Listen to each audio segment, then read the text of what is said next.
Hello. জি sir. ঠিক আছে, আমরা ক্লাসটা পরে আবার রিপিট করব পরের দিন। হ্যাঁ, মঙ্গল মঙ্গলবারে, হ্যাঁ? মঙ্গলবারে 10টায়। ঠিক আছে, মঙ্গলবারে 10টায় জি আপনাদের কোনো স্যার। ক্লাস নেই।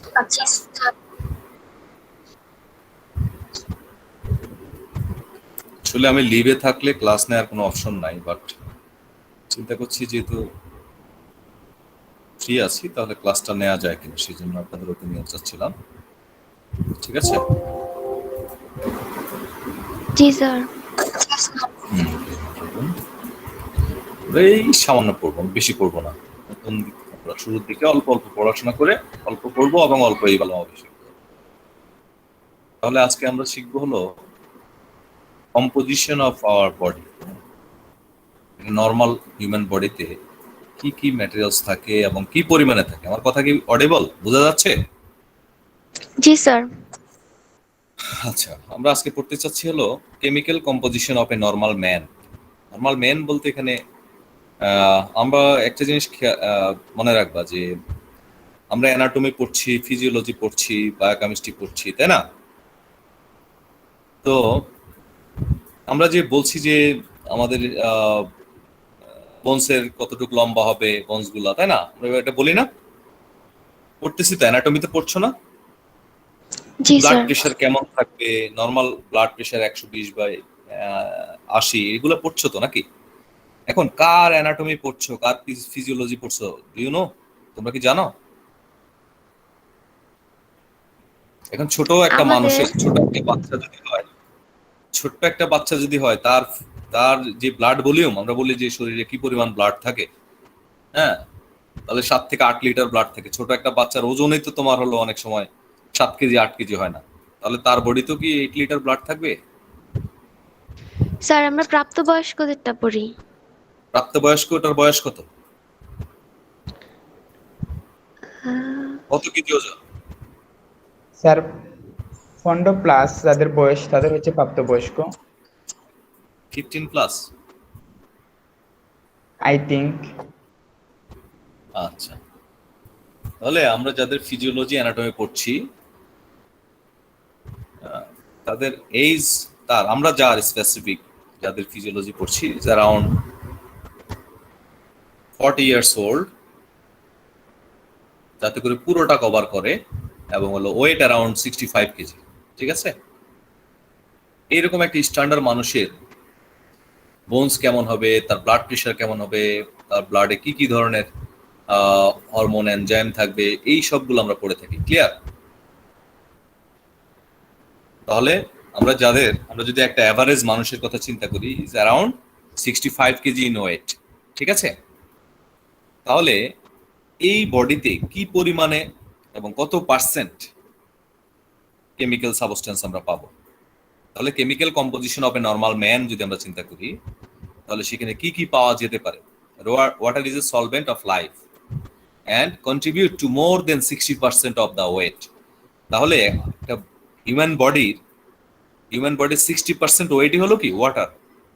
কত percent? 60%। Around 60%. 60%। Around 60%. Okay, more than 60%. More than 60%, 61.6%. Actual 61.6%, যেটা হলো 40 কেজি। কত কেজি? 40 KG, 40 KG. ঠিক আছে, তাহলে 65 কেজি একজন মানুষের ওজনের 40 কেজি কি থাকবে? ওয়াটার থাকবে। ক্লিয়ার? জি স্যার। এরপরে হলো থাকবে প্রোটিন। প্রোটিন হলো 17%, দ্যাট ইজ 11 কেজি প্রোটিন আছে। একজন 65 কেজি ওজনের মানুষের বডিতে কত কেজি প্রোটিন আছে? 11 কেজি। এবং টোটাল কত পার্সেন্ট বডি ওয়েটের? 17%। লিপিড হলো 13.8%, that is 9 KG. Carbohydrate 1.5%, that is 1 KG. And mineral 6.1%, that is 4 KG. বুঝতে পারছেন?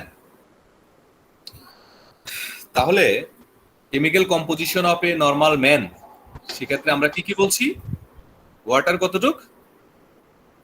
40 কেজি, 61.6%, around 60%, 61.6 এটা যদি মনে না রাখতে পারো, এই পয়েন্টটা মনে রাখা টাফ, কিন্তু 60% মনে রাখা সহজ হবে, তাই না? জি স্যার। 60% বললে হয়ে যাবে। ওকে, তাহলে অ্যারাউন্ড 60% হলো, কিন্তু লেখার সময় তুমি 61.6% অটো হয়ে যাবে। ওকে, সেটাই দেখো। তাহলে এটা হলো 61.6%, that is 40 KG, and protein হলো 17%, that is 11 KG, lipid around 14%, তাই না? আর স্পেসিফিক যদি বলি তাহলে হলো 13.8%, হ্যাঁ, 9 কেজি, 9 কেজি। ওকে, আর কার্বোহাইড্রেট 1.5%, দ্যাট ইজ 1 কেজি, আর মিনারেল হলো 6.1%, দ্যাট ইজ 4 কেজি। বুঝতে পারছেন? তাহলে জি স্যার। একটা হিউম্যান বডির কেমিক্যাল কম্পোজিশন আমরা যদি বলি তাহলে বলবো যে 60% ওয়াটার। কত পার্সেন্ট ওয়াটার? Around 60% water. তাহলে যদি বলা হয় 60%। কত কেজি, তাহলে তাহলে বলবো যে অ্যারাউন্ড 40 কেজি। তবে সেই মানুষটা ওজন কত কেজি হলে? 65 কেজি হলে তার 40 কেজি হবে। হ্যাঁ, বুঝতে পারছেন? জি স্যার। এটা নিয়ে কোনো কোশ্চেন আছে কিনা আপনাদের?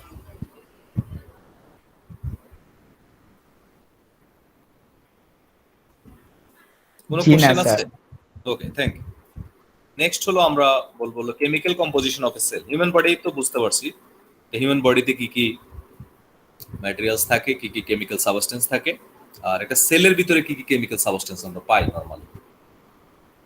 কেমিক্যাল কম্পোজিশন অফ সেল যদি আমরা চিন্তা করি, সেখানে আমরা হলো কিছু কম্পাউন্ড সাবস্টেন্স পাবো এবং কিছু এলিমেন্টস পাবো।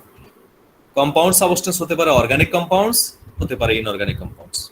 অর্গানিক কম্পাউন্ডস এর নাম অলরেডি আমরা জানি। বায়োমলিকুলস গুলোর নাম বলো। Carbohydrate, protein, lipid, nucleic protein. Acid. Carbohydrate, protein, lipid and nucleic acid. Okay, জি sir. Carbohydrate, protein, lipid and nucleic acid. আর ইনঅর্গানিক কম্পাউন্ডস এর মধ্যে হলো ওয়াটার। ক্লিয়ার?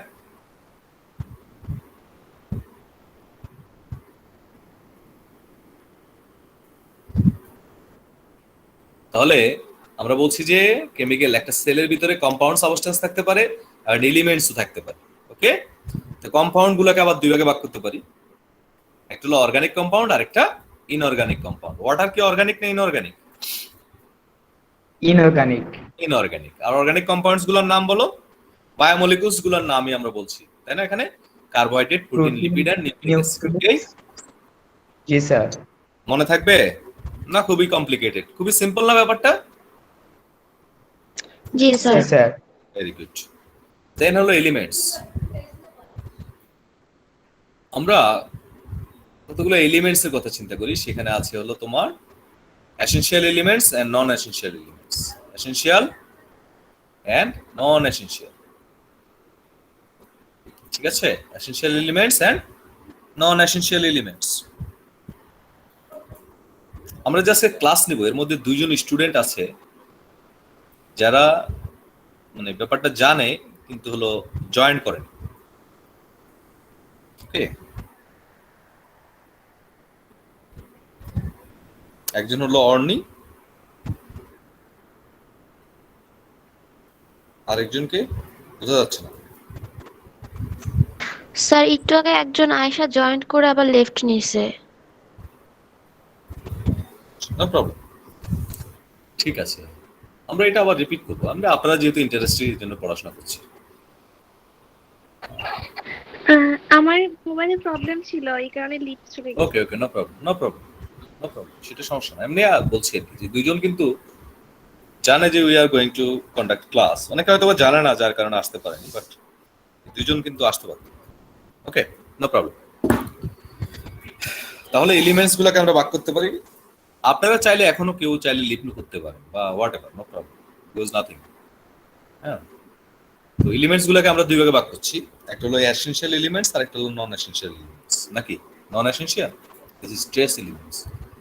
আচ্ছা, একটা এসেনশিয়াল হলে আরেকটা তো নন এসেনশিয়াল হওয়ার কথা ছিল, তাই না? স্যার কথাটা ঠিক বুঝতে পারিনি। বললাম আমরা এলিমেন্টস গুলোকে দুই ভাগে ভাগ করছি এখানে। একটা বলছি হলো এসেনশিয়াল এলিমেন্টস, আরেকটা বলছি হলো, আরেকটা তাহলে কি হবে? নন নন এসেনশিয়াল। এসেনশিয়াল। আসলে নন এসেনশিয়াল জি বলা স্যার। যাবে না এখানে, ঠিক আছে? এসেনশিয়াল এলিমেন্টস গুলো হলো আসলে যে এলিমেন্টস গুলো বেশি পরিমাণে প্রয়োজন হয় খুব বেশি অ্যামাউন্ট প্রয়োজন হয় তাদেরকে আমরা এখানে বলছি এসেনশিয়াল। যেমন কার্বন, প্রচুর পরিমাণে কার্বনের প্রয়োজন হয়, প্রচুর hydrogen, oxygen, nitrogen, calcium, phosphorus, sulphur, sodium, potassium, chloride and magnesium প্রচুর পরিমাণে সেলের জন্য প্রয়োজন। এই জন্য এদেরকে বলা হচ্ছে এসেনশিয়াল এলিমেন্টস।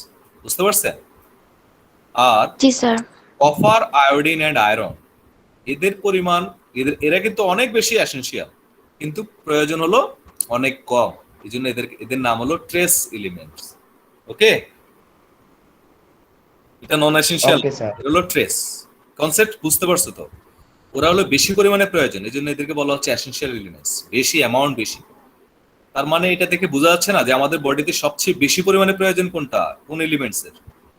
কার্বন, দেন হাইড্রোজেন, দেন অক্সিজেন, দেন নাইট্রোজেন, দেন ক্যালসিয়াম, দেন ফসফরাস। ওকে, এই সিরিয়ালি এই পাঁচটা সবচেয়ে বেশি এসেনশিয়াল, খুব বেশি পরিমাণে প্রয়োজন হয়। হ্যাঁ, আর ট্রেস এলিমেন্ট হলো copper, iodine and iron. Iron না থাকলে তো তোমার বডিতে কি হিমোগ্লোবিন তৈরি হবে? নো। জি না আয়োডিন স্যার, না তৈরি খেলে হবে কি না। বুঝতে হবে? আয়োডিন না খেলে তো মানে বুদ্ধি, জ্ঞান বুদ্ধি বা আমাদের যে মনে করো কোফ করার অ্যাবিলিটি, খুব সুইফট আমরা কোনো ব্যাপারে ডিসিশন নিতে পারি, এগুলো সবগুলো কিন্তু আলটিমেটলি আয়োডিনের প্রভাব, তাই না?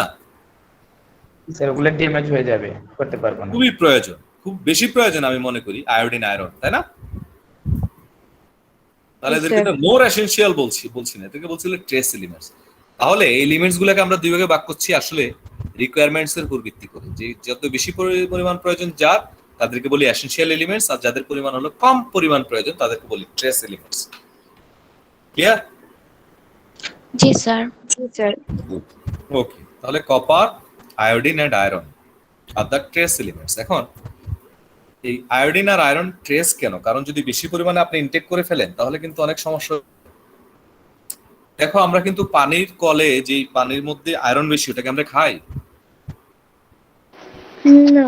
জি না স্যার। আমরা অ্যাভয়েড করি, তাই না? জি স্যার। তাহলে আয়রন তো আমাদের জন্য খুবই প্রয়োজন। আয়রন যার বেশি তার হিমোগ্লোবিন তো বেশি হওয়ার কথা। স্যার ওটা তাহলে খুব এখানে বেশি হ্যাঁ, খুব বেশি পরিমাণ আমার দরকার নাই, আমার বডির জন্য যতটুকু দরকার ততটুকুই।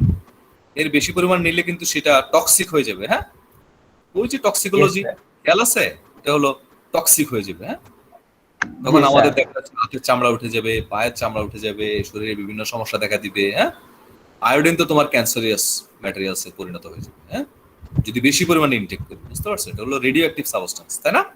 তোমরা ইন্টারমিডিয়েট পড়ছো না যে আয়োডিন কি প্রায় রেডিও অ্যাক্টিভ না? Radio active substance.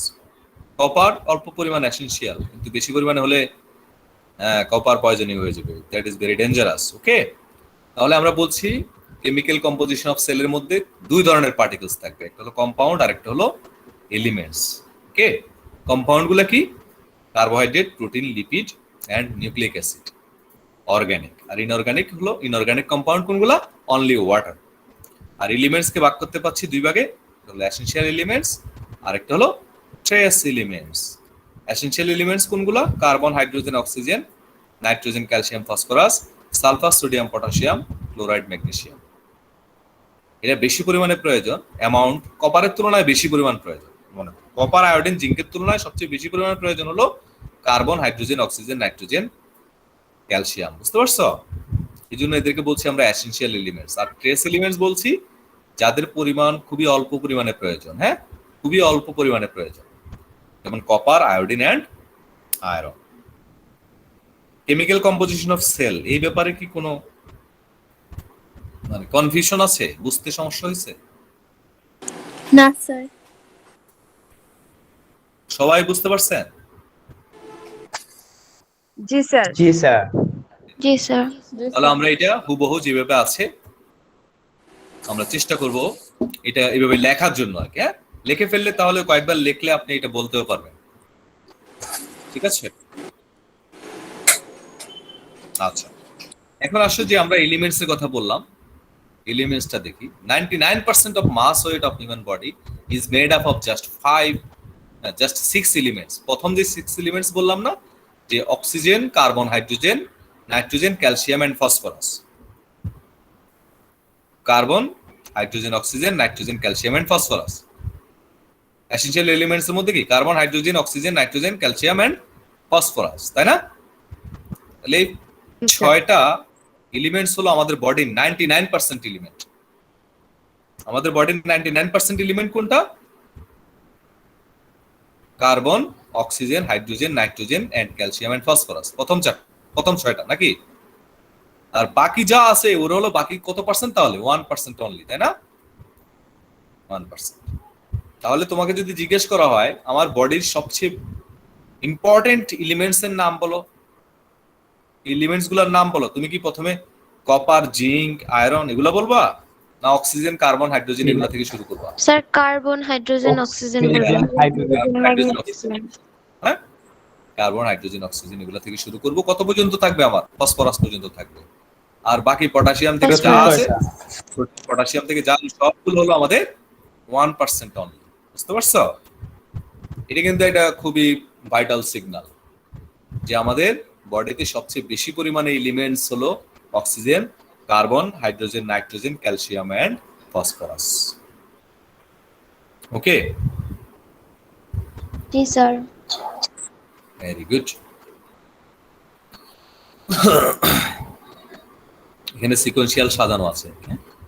তাহলে এটা নামগুলো তো আমরা জানি, শুধু এখানে 65% হলো অক্সিজেন, কার্বন 18%, হাইড্রোজেন হলো 10%, nitrogen 3%, calcium 1.5%, phosphorus 1%, and potassium, sulphur, sodium এগুলো মনে রাখার দরকার নাই পার্সেন্টেজ সামনে, হ্যাঁ, কারণ এগুলো ভুল হয়ে যাবে।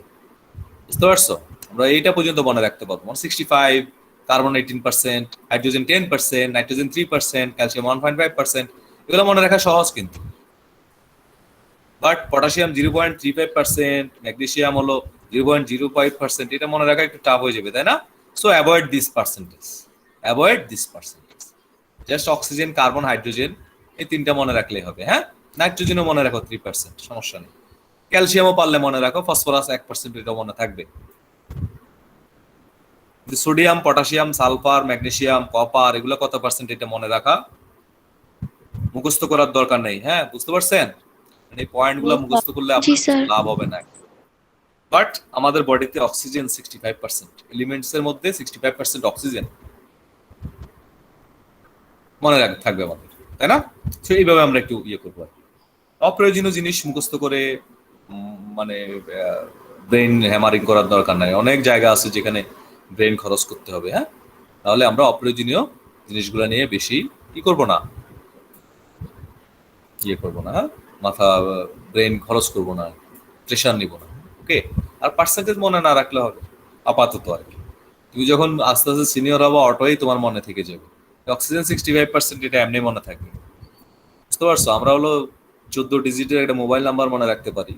সো আমরা এই ধরনের পয়েন্টগুলো মনে রাখা আমার জন্য ইজি হয়ে যাবে। তাহলে what are the elements of human body? আমরা বলবো 99% of the mass of human body is made up of just 6 elements. What are the 6 elements? What are the 6 elements? 6 elements are sir কি? Carbon, hydrogen, oxygen, nitrogen, calcium, phosphorus. Calcium and phosphorus, very good. এছাড়া কি কি আছে? Potassium, sulphur, sodium, magnesium. আপনি যেই সিকোয়েন্সে মনে রাখা সহজ সেই সিকোয়েন্স করে মনে রাখবেন। হুবহু এরকম মনে রাখতে হবে এরকম না। বুঝতে পারছেন? আপনার নিজের মতো করে সিকোয়েন্স তৈরি করবেন। ওকে? জি স্যার। জি স্যার। যেমন হলো 11 নম্বরে অনেকগুলা নাম আছে, তাই না? এর মধ্যে আমি মনে করি কপার, জিঙ্ক, হ্যাঁ, তারপরে ক্লোরিন, আয়োডিন, ওকে, আয়রন, এগুলো এসেনশিয়াল, এগুলো বলে গেলে হবে স্যার না। আপনি তো আমাদের হয়তো সাথে দুই কোনো একটা মিস স্ক্রিন হয়ে শেয়ার গেল। করেন নাই, আমরা দেখতেছি না। কেন? স্যার আপনি তো আমাদের সাথে কোনো স্ক্রিন শেয়ার করেন নাই। কি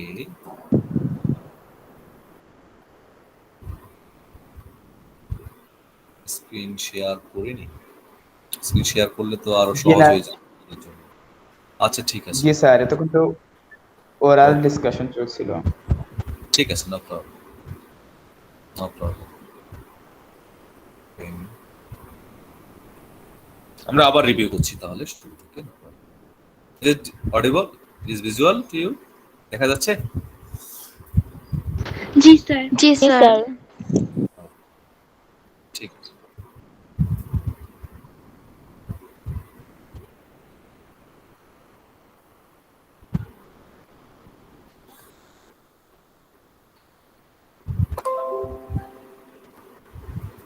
I think it is visible, দেখা যাচ্ছে?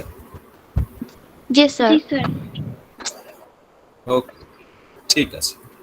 তাহলে আমরা আবার শুরু থেকে বলছি যে chemical composition of a normal man. Okay, so here you see the screen. Water is the solvent of life and contribute to more than 60% of weight. কত পার্সেন্ট? 60% এর বেশি হলো ওয়াটার দিয়ে তৈরি আমাদের বডি, তাই না?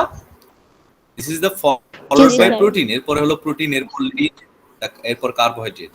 ওকে, এভাবে দেয়া আছে। এবং কার্বোহাইড্রেটটা মেইনলি কোন ফরম্যাটে থাকে? গ্লাইকোজেন ফরম্যাটে, তাই না?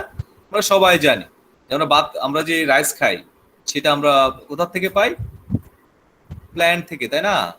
এবং প্ল্যান্টের স্টোরেজ ফর্ম হলো স্টার্চ, আর আমাদের বডিতে কার্বোহাইড্রেট ফরম্যাট হলো কোনটা? গ্লাইকোজেন, তাই না? গ্লাইকোজেন হলো আমাদের বডিতে, আমরা যে কার্বোহাইড্রেট খাই সব কার্বোহাইড্রেট কি আমাদের এনার্জিতে পরিণত হয়? না, কিছু না, স্যার। এনার্জি স্টোরেজ আমাদের লিভারে এবং মাসেলে কিছু স্টোরেজ হয়, এবং সেই স্টোরেজ ফরম্যাট কি? গ্লাইকোজেন ফরম্যাট, তাই না? Glycogen format. তাহলে আমার বডিতে যে কার্বোহাইড্রেট স্যার। থাকবে সেই কার্বোহাইড্রেট গ্লুকোজ ফরম্যাটে থাকবে না, কার্বোহাইড্রেট ফরম্যাটে থাকবে। হ্যাঁ, গ্লাইকোজেন ফরম্যাটে থাকবে। তাহলে chemical composition of a normal man যদি আমরা বলি, water is the solvent of life and contribute to more than 60% of weight. This is followed by protein, mostly in muscles, and lipid. Okay, lipid গুলা সবচেয়ে বেশি পাওয়া যায় কোথায়? আমাদের অ্যাডিপোজ টিস্যু। অ্যাডিপোজ টিস্যু তো বুঝছো, চর্বিযুক্ত যে টিস্যুগুলা, এটা এখানে কি বেশি থাকবে? লিপিড বেশি থাকবে, তাই না? আমাদের ব্রেইনে সবচেয়ে বেশি থাকবে কি? প্রোটিন। ব্রেইনে সবচেয়ে বেশি কি জি থাকবে? স্যার। লিপিড থাকবে। ব্রেইনে সবচেয়ে বেশি কি থাকবে? লিপিড থাকবে। স্যার, আমাদের লিপিড বডির আর মাসেলস প্রোটিনের মধ্যে পার্থক্যটা কি একটু বলবেন? My God, lipid lipid, protein protein, sir, দুইটা কাছাকাছি তাই না? মনে হয়। দুইটাই আলাদা। কাছাকাছি কাছাকাছি কেন হবে? প্রোটিন হলো আমাদের যেমন আমরা বায়োমলিকুলস পড়লাম না, বায়োমলিকুলস কি কি আছে বলো স্যার, বলো প্লিজ। কার্বোহাইড্রেট, প্রোটিন, লিপিড, এগুলা। এখন কাছাকাছি বা একই একই রকম হলে তাহলে আমরা কি আলাদা করতাম? না তাহলে তো আমরা স্যার। প্রোটিন অথবা লিপিড যে কোনো একটা বলতাম, তাই না? জি। যে সম্পূর্ণ আলাদা মলিকুল, যেমন কার্বোহাইড্রেট যেরকম আলাদা, আর প্রোটিন আর লিপিড হলো সম্পূর্ণ আলাদা ম্যাটেরিয়ালস। ওকে, প্রোটিন হলো আমাদের জি, স্যার। ওয়াটার সলেবল, আর লিপিড কিন্তু ওয়াটার সলেবল না। লিপিড হলো ফ্যাট সলেবল সাবস্টেন্সে কি হবে? দ্রবীভূত স্যার। হবে। পানিতে কখনোই লিপিড দ্রবীভূত হবে না। তেল, চর্বি যেটা, তেল কি তুমি পানিতে মিক্স করতে পারবে? না। জীবনেও না স্যার। পানিতে কখনোই মিক্স হবে না। কিন্তু প্রোটিন জাতীয় সাবস্টেন্স গুলো পানিতে ইজিলি মিক্স হবে, বুঝতে পারছো? জি মনে স্যার। করো তুমি একটা ডিম ভেঙে নিলা, সাপোজ ডিমের কিছু ম্যাক্সিমাম প্রোটিন পার্ট, সাপোজ আমরা পানির মধ্যে দিয়ে ভালো মতো যদি এটাকে এই চামচ দিয়ে ব্লেন্ডিং করার চেষ্টা করি অথবা ব্লেন্ডিং করার চেষ্টা করি, ব্লেন্ড হয়ে যাবে না? জি। জি স্যার, 100 মিটার নিচে ব্লেন্ডিং হয়ে যাবে। মিলেমিশে একাকার হয়ে যাবে। কিন্তু তুমি যদি আহ, তেল আর পানির সাথে মিক্স করে ব্লেন্ড করো সারাদিন, এরপরে রেখে দিলে দেখবে যে তেল তেলের জায়গায়, পানি পানির জায়গায় চলে যাবে, তাই না? জি স্যার। তাহলে তাহলে দুইটা কি একই ম্যাটেরিয়ালস হলো? না স্যার। তাহলে প্রোটিন হলো আমাদের বডিতে, আমাদের বডিতে আমরা আমরা একটা ফাংশন পড়ছিলাম, প্রোটিনের সবচেয়ে ইম্পর্টেন্ট ফাংশন হলো বডি বিল্ডিং, তাই না? বডি বিল্ডিং, স্ট্রাকচারাল ম্যাটেরিয়ালস না, বডির স্ট্রাকচারাল ম্যাটেরিয়ালস হলো প্রোটিন, নাকি? জি স্যার। এবং আমাদের মাসেলসে পাওয়া যায় সবচেয়ে বেশি। আর অ্যাডিপোজ টিস্যু যেগুলো হলো আমাদের সফট অর্গান যেগুলো আছে, চর্বি জাতীয় যেগুলা, এই হলো আমাদের অ্যাডিপোজ টিস্যু, লিপিড দিয়ে তৈরি। হ্যাঁ, কার্বোহাইড্রেট হলো আমাদের, গ্লাইকোজেনটা হলো carbohydrate. I'm taking the class. Okay, no problem. তাহলে আমরা বলছি হলো chemical composition of a man. এই ক্ষেত্রে আমরা বললাম যে আমাদের বডির 60% হলো ওয়াটার, তাই না? আর প্রোটিন, এরপরে লিপিড, এটা হলো মেজর, কার্বোহাইড্রেট এর পরে। মিনারেলস হলো আলটিমেটলি বায়োমলিকুলস এর বাইরে চলে যাচ্ছে, প্রোটিন লিপিড এন্ড কার্বোহাইড্রেটের বাইরে হলো মিনারেলস আছে। তো এখানে আমরা পার্সেন্টেজ যদি চিন্তা করি তাহলে 61.6% হলো ওয়াটার, দ্যাট ইজ 65 কেজি যদি একটা মানুষের ওজন হয় তাহলে তার কত কেজি হবে সেখানে 40 কেজি। প্রোটিন হলো 17%, আর ওজনে যদি বলি তাহলে সেটা হলো 11 কেজি। নাকি কার্বোহাইড্রেট হলো, লিপিড হলো 13.8%, দ্যাট ইজ 9 কেজি, আর কার্বোহাইড্রেট হলো 1.5%, 1 কেজি। আমরা সবচেয়ে বেশি খাই কোনটা বলো তো? কার্বোহাইড্রেট। কার্বোহাইড্রেট সবচেয়ে বেশি খাই। তাহলে আমাদের বডিতে কি বেশি বিল্ডিং থাকে? ওজনের বেলায় কম না, জি স্ট্রাকচারের স্যার। মধ্যে ওজনের বেলায় কম, তাহলে বাকিগুলা কই যায়? বাকিগুলা আমরা ইউটিলাইজ হয়ে যায়। মনে করো একটা মোটরসাইকেল কিনে নিয়ে আসছো, সেটার ওজন মনে করো 70 কেজি, 70 কেজি বা 80 কেজি। এটার ভিতরে কি পরিমাণ ফুয়েল তুমি ইনটেক করছো তুমি চিন্তা করতে পারো? মনে করো ডেইলি যদি 2-3 লিটার 1 লিটার করে খরচ হয়, এটা বাইক যদি তুমি 365 দিন চালাও বা তোমার কাছে থাকে, তাহলে ওইটা তো তার ওজনের কয়েক গুণ ফুয়েল কনজিউম করলো, তেল কনজিউম করলো, তাই না? জি জি। স্যার। কিন্তু টাঙ্কির মধ্যে তুমি যদি চেক করো তাহলে দেখবে যে 2 লিটার আছে। কাজে লেগে যায় বাকিটা। তাহলে তাহলে বাকিটা হলো আমাদের কি করলো, এনার্জি প্রোডাকশনে কাজ হয়েছে। এই যে বাইক যেরকম এক জায়গা থেকে আরেক জায়গায় গেছে, বাইকের কি তোমার পার্টস পাতি ক্ষয় হয়ে গেছে, পার্টস ছোট হয়ে গেছে? না, সমস্যা হয়েছে কোথায়? শুধুমাত্র ফুয়েল শেষ হয়েছে, তাই না? তখন পরে আবার ফুয়েল দিতে হয়। সো আমাদের এই কার্বোহাইড্রেট হলো আমাদের বডির জন্য কি ফুয়েল, বুঝতে পারছো? জি স্যার। কার্বোহাইড্রেট আমরা প্রচুর ইনটেক করি, এবং সেটা হলো আমাদের কি জন্য? ফুয়েলের জন্য, আমাদের বডি এনার্জি প্রোডাকশনের জন্য। কার্বোহাইড্রেট হলো আমাদের বডি এনার্জি প্রোডাকশনে হেল্প করে, যার কারণে আমরা যে টোটাল বডির যত কার্যক্রম ম্যাক্সিমাম ডিপেন্ড করে হলো কার্বোহাইড্রেটের উপর। এই জন্য আমাদের স্টোরেজ কম, এটা শর্ট টার্ম স্টোরেজ করে, তাই না? আমরা বললাম শর্ট টার্ম স্টোরেজ থাকে। সকালবেলায় আমরা খেলাম, আবার দুপুর বেলায় খেলাম, কার্বোহাইড্রেট গুলা ম্যাক্সিমামই কিছুক্ষণের জন্য স্টোরেজ থাকে, তারপর হলো খরচ হয়ে যায়, আবার ইনটেক করি, আবার খরচ হয়। তো আমাদের বডির টোটাল ওয়েট হলো যদি 65 কেজি হয়, এর মধ্যে 40 কেজি হলো water, 11 KG protein, 9 KG lipid, 1 KG carbohydrate and 4 KG minerals. Percentage যদি বলো তাহলে 61.6% water, 17% protein, 13.8% lipid, 1.5% carbohydrate and 6.1% minerals. Mineral. Okay, আচ্ছা। এরপরে আমরা বললাম হলো chemical composition of the cell. সেলের যে কম্পাউন্ড সাবস্টেন্স আছে, কি কি কম্পাউন্ড আছে? Organic compound and inorganic compound. Organic compound কি কি? Carbohydrate, protein, lipid and nucleic acid. আর ইনঅর্গানিক হলো ওয়াটার। ওকে, এটা অলরেডি আমরা ডিসকাস করে ফেলছি। দেখা যাচ্ছে যে কম্পাউন্ড গুলাকে আমরা দুই ভাগে ভাগ করতে পারি, একটা হলো অর্গানিক কম্পাউন্ড আর একটা ইনঅর্গানিক কম্পাউন্ড। অর্গানিক কম্পাউন্ড গুলা কি? Carbohydrate, protein, lipid and nucleic acid, and inorganic compounds আর water. Water. What are the elements? Elements গুলোকে আমরা কয় ভাগে ভাগ করতে পারি? দুই ভাগে। দুই ভাগে। একটা হলো essential elements. Essential trace element যেমন elements। অক্সিজেন, তাই না? Oxygen, carbon, hydrogen, carbon, nitrogen, hydrogen. Calcium, phosphorus. এই যে প্রথম দিকে যে ছয়টা, এই ছয়টা হলো আমাদের 99% এলিমেন্টস অফ আওয়ার বডি, তাই না? আমাদের বডির 99% হলো carbon, hydrogen, oxygen, calcium, phosphorus and nitrogen, তাই তো? Sulphur, sodium, potassium, chloride, magnesium, এগুলা বাকি যা আছে এগুলো হলো অনলি 1%। এখানে আমরা আরেকটা টাইপ করছি যে কিছু এলিমেন্টস হলো এসেনশিয়াল, কিছু হলো ট্রেস এলিমেন্টস। ট্রেস এলিমেন্টস কোনগুলা? যাদের পরিমাণে কপার, প্রয়োজনে আয়রন।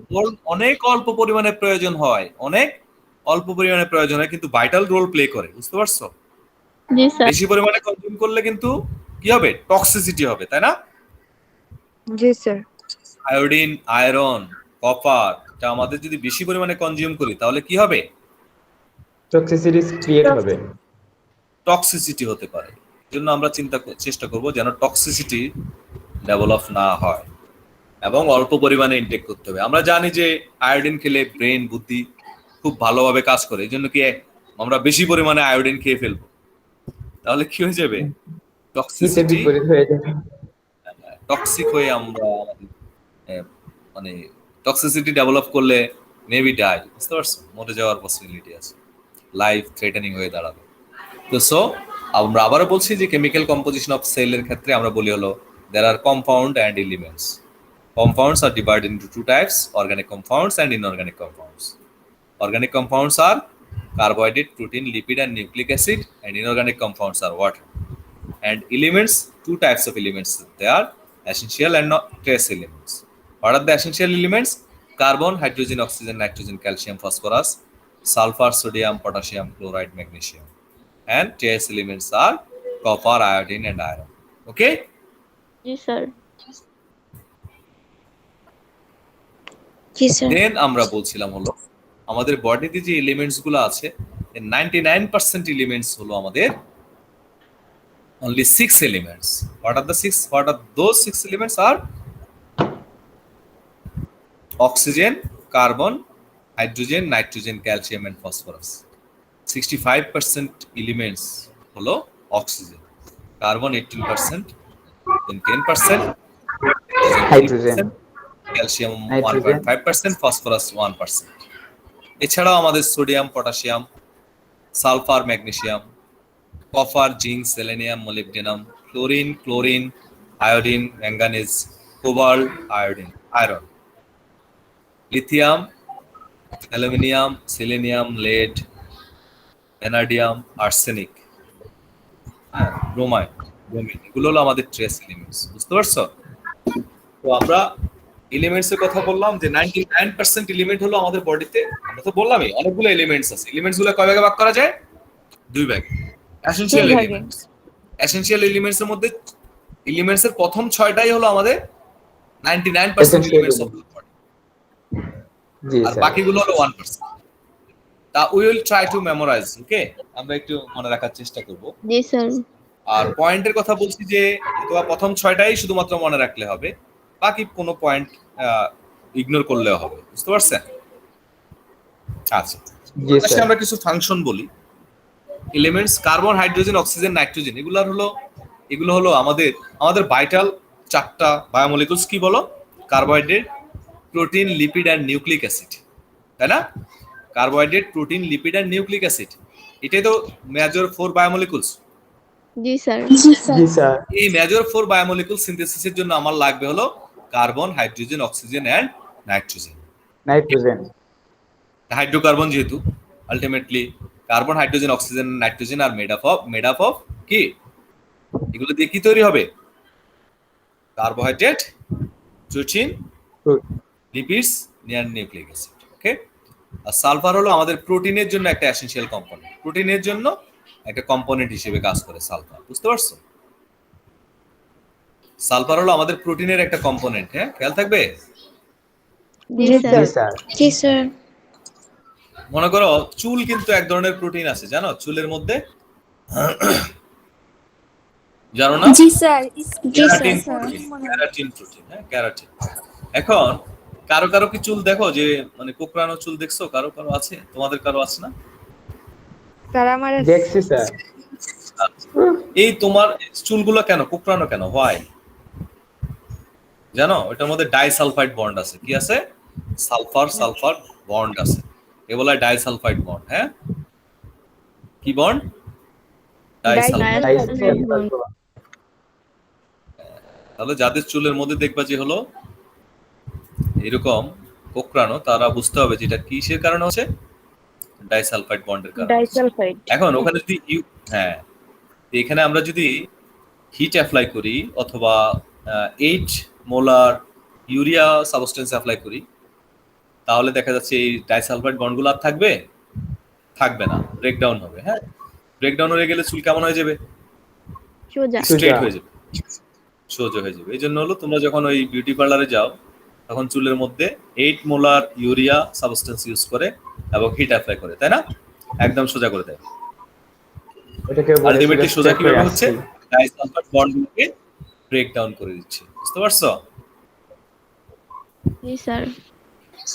এতে কি চুলের জন্য উপকারী না অপকারী? অপকারী। চুলের স্টেবিলিটি নষ্ট হচ্ছে না, নষ্ট হয়ে যাচ্ছে। So don't try to break down disulphide bond of your hair. Okay, এরপর দেখো magnesium, it involves in protein synthesis. যাদের ম্যাগনেসিয়ামের শর্ট তাদের কিন্তু প্রোটিন সিনথেসিস হবে না। মনে করো একটা মানুষ প্রচুর পরিমাণে প্রোটিন খাচ্ছে, গরুর মাংস খাচ্ছে, এই খাচ্ছে, প্রোটিন খাচ্ছে, হ্যাঁ, মুরগির মাংস খাচ্ছে মোটা হওয়ার জন্য, মানে বডি বিল্ডিং এর জন্য প্রোটিন, কিন্তু তার বডিতে একটা এলিমেন্টস ম্যাগনেসিয়ামের অভাব, তাহলে তার প্রোটিন সিনথেসিস হবে? না স্যার। তার মানে প্রোটিন খেলেই হবে না, সাথে ম্যাগনেসিয়ামের সাপ্লাই থাকতে হবে। হ্যাঁ, act as a G cofactor sir. of some enzyme. Magnesium act as a cofactor of some enzyme. আমরা জানি এনজাইম গুলার কাজ হলো, এনজাইম গুলা কিন্তু চাইলেই পুরোপুরি অ্যাক্টিভেট বা পুরোপুরি কার্যক্রম করতে পারে না, মাঝে মধ্যে তাদের জন্য কোফ্যাক্টরের প্রয়োজন হয় অথবা কো এনজাইমের প্রয়োজন হয়। ওকে, কো এনজাইম অথবা কোফ্যাক্টরের প্রয়োজন হয়, বুঝতে পারছো? জি স্যার। তাহলে এই ম্যাগনেসিয়াম কোএনজাইম অথবা এখানে ম্যাগনেসিয়াম হলো কোফ্যাক্টর হিসেবে কাজ করে। এরপর আসো ক্যালসিয়াম। দেখো আমাদের বোনস এন্ড টিথের ফরমেশনে ক্যালসিয়াম খুবই essential. Okay, required for the formation of teeth, strength, বোন এন্ড টিথ। আমাদের বডির হোয়াইট এন্ড পার্ট কয়েকটা নাম বলো তো, সাদা পার্ট, হোয়াইট পার্ট। তোমার দেখা আমাদের বডির হোয়াইট পার্ট গুলা কি কি? Bones and teeth. টিথ। তার মানে হোয়াইট এন্ড পার্ট গুলাতে কিন্তু তোমার প্রচুর পরিমাণে ক্যালসিয়াম থাকবে, বুঝতে পারছো? Sir. Help in the contraction of muscles. আমাদের যে মাসেল গুলো আছে, মাসেলটা কন্ট্রাকশনে হেল্প করে। অনেক সময় আমরা বাড়ি কোনো কিছু কাজ করতে করতে দেখা যায় হাত পেন করতে পারে, হাত দিয়ে আর উঠাতে পারে না বাড়ির কোনো ম্যাটেরিয়াল, তাই না? এটা কিন্তু ক্যালসিয়াম কাজ করতে করতে ক্যালসিয়ামের কিন্তু ডেফিসিয়েন্সি শুরু হয়ে যায়, যার ফলে হাত আর উপরে উঠতে চায় না, বুঝতে পারছো? মানে মাসেল কন্ট্রাকশন হতে চায় না। তাহলে যাদের মাসেল কন্ট্রাকশনে সমস্যা, তাদের কিসের সমস্যা? আলটিমেটলি ক্যালসিয়ামের সমস্যা। ক্যালসিয়ামের। ওকে, এবং আমাদের আরেকটা জিনিস আছে, দেখো আমরা ছোটবেলায় যখন খেলাধুলা করতাম, ফুটবল খেলতে গিয়ে মাঠে যখন কেটে যেত পাটা, তখন কিন্তু আমরা কাটা জায়গায় চুন অ্যাপ্লাই করতাম। মা দাদা দাদি এদের তো হলো চুনের গটি ছিল, তাই না? আমরা আমাদের সময় কি, তোমরা তো এগুলো দেখছো না হয়তো, বা আধুনিক বাচ্চা টাচ্চা তোমাদের গ্রামের থেকে যারা থাকো তারা হয়তো বা দেখতে পারো যে চুন কিন্তু অনেক সময় অ্যাপ্লাই করে কোনো জায়গায় কেটে গেলে, জানো? স্যার দুর্বা ঘাস অ্যাপ্লাই করতে দেখছি। হ্যাঁ, দুর্বাঘাস তো মাঠের মধ্যে থাকে, সেটা অ্যাপ্লাই করা হয়, কিন্তু চুনও অ্যাপ্লাই করা হয়, বুঝতে পারছো? এটা একটা ক্লটিং ফ্যাক্টর, হলো একটা ক্লটিং ফ্যাক্টর।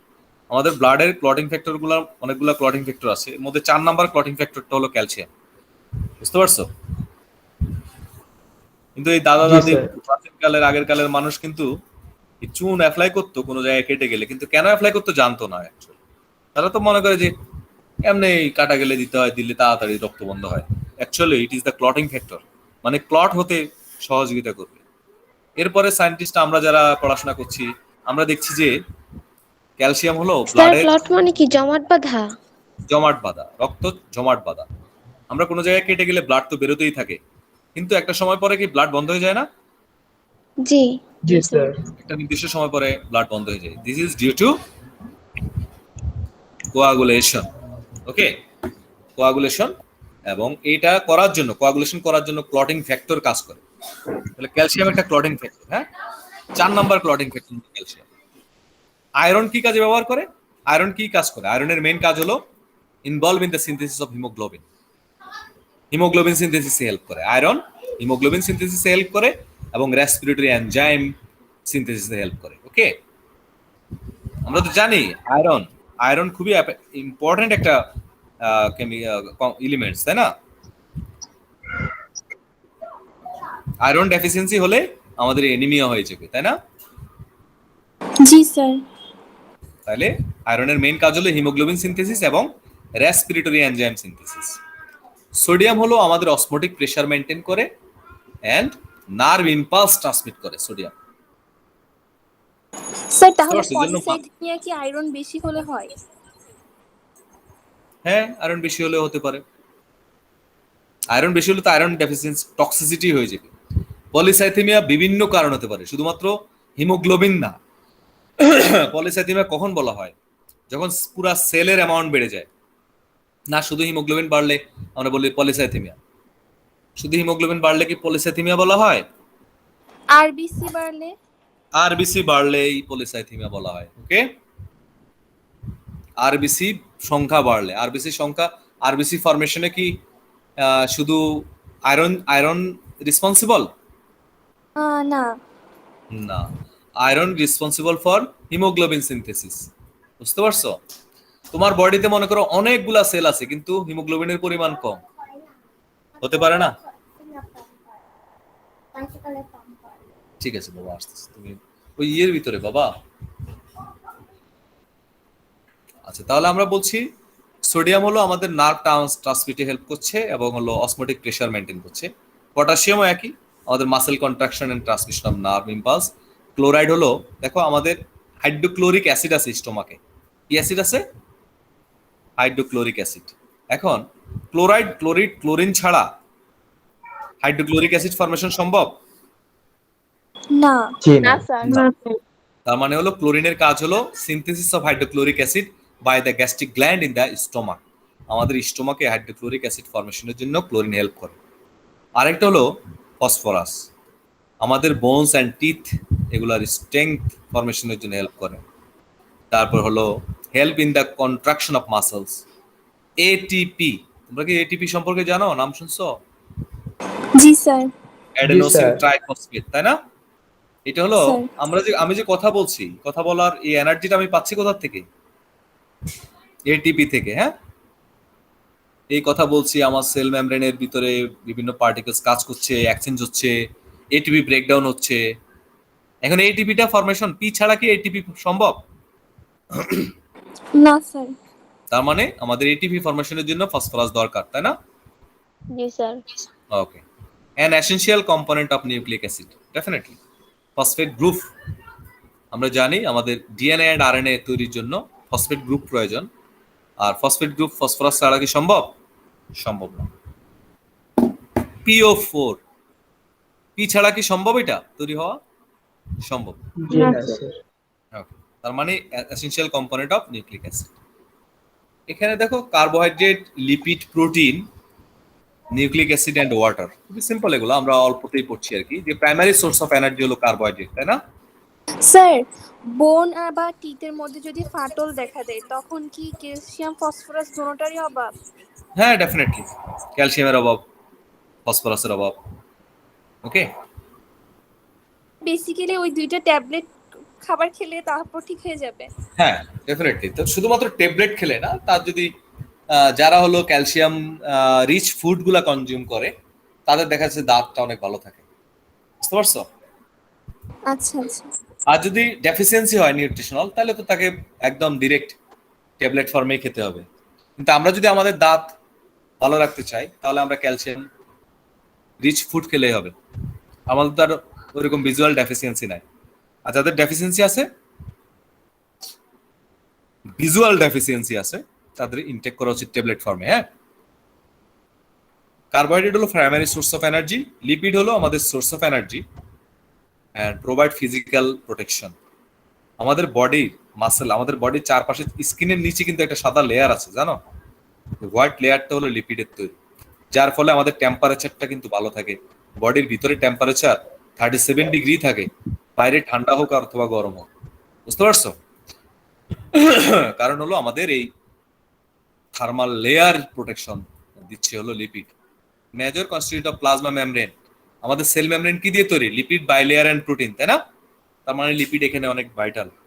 আর আমরা জানি ভিটামিন গুলাকে দুই ভাগে ভাগ করা যায়, একটা হলো ফ্যাট সলিবল ভিটামিন আর একটা water soluble vitamin. Okay okay, তাহলে ওয়াটার সলিবল ভিটামিন কি? ফ্যাট সলিবল ভিটামিন হলো vitamin A, D, E and K, এই চারটা হলো ফ্যাট সলিবল ভিটামিন। তাহলে এইগুলো হলো কিন্তু লিপিড বেসড। আমরা কিন্তু কন্টিনিউয়াস ভিটামিন সি খাই, দেখছো? কাঁচামরিচ খাই, শরবত খাই, লেবু জুস খাই না? জি স্যার। কিন্তু প্রতিনিয়ত vitamin A, D, E and K খাই না। বুঝতে পারছো? কয়দিন পর পরই দেখা যাচ্ছে আমরা বি কমপ্লেক্স খাইতে হয়, মুখের পাশে সমস্যা হয়ে যায়, না হলে হ্যাঁ, না হলে দাঁতের গোড়ায় সমস্যা হয়। কিন্তু দেখছো আমরা এই যে ছোটবেলায় ভিটামিন এ ক্যাপসুল খাওয়াইছে, তাই না? এরপরে কি আর খাইছো ভিটামিন এ ক্যাপসুল? না স্যার। কিন্তু মাঝে মনে হয় মধ্যেই না দেখো, স্যার। মাঝে স্যার, মধ্যে আমি দেখো শরীর খাইছি। খারাপ হলে, মাঝে মধ্যেই দেখো শরীরে সমস্যা হলে আমরা কি করি, আমরা বি কমপ্লেক্স আমাদের ডাক্তার দেয়, অথবা বলে যে সিবিট খান, তাই না?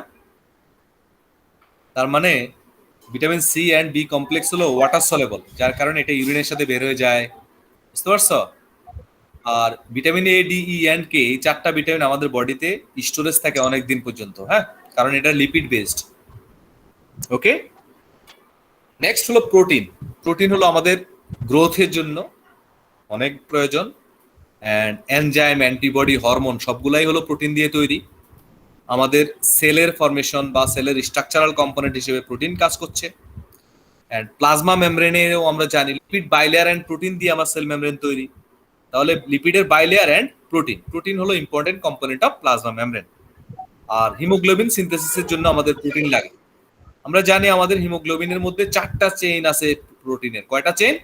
4টা চেইন। কয়টা চেইন? 4টা চেইন। তার মানে প্রোটিন হিমোগ্লোবিন ফরমেশনের জন্য প্রয়োজন, তাই না? আর আমাদের জেনেটিক ইনফরমেশন স্টোরেজের জন্য আমাদের দরকার হলো নিউক্লিক অ্যাসিড, তাই না? নিউক্লিক অ্যাসিডের কাজ কি? Storage of genetic information. এই জন্যই মানুষের থেকে মানুষের বাচ্চাই হচ্ছে, এবং মানুষ হিসেবে তোমার মানুষের মতো বিহেভিয়ারই হবে।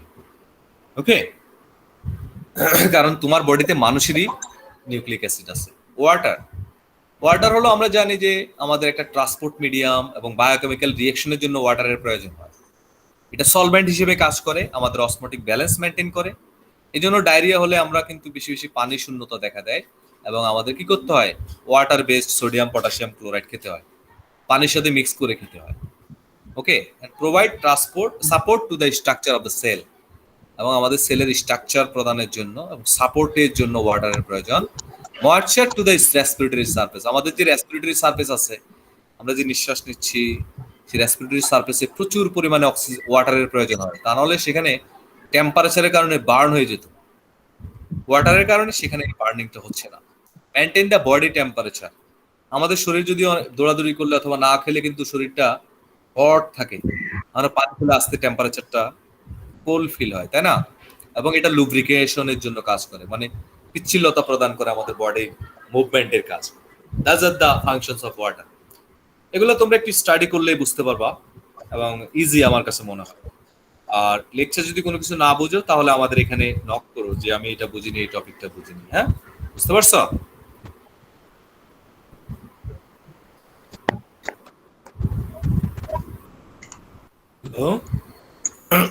জি স্যার। আচ্ছা, তাহলে আমরা যেটা করব সেটা হলো একটু কষ্ট করে আপনারা যারা উপস্থিত ছিলেন, এটা আমি গুগল ক্লাসরুমে দিয়ে দিব। আগামীকাল 10টা আমি ক্লাসটা নিতে পারছি না। আমরা যারা থাকেনি, বা আমরা পরে হয়তো মঙ্গলবার সকাল 10টায় আবার লিংক দিব, সেটা আমরা, ঠিক আছে? জি স্যার।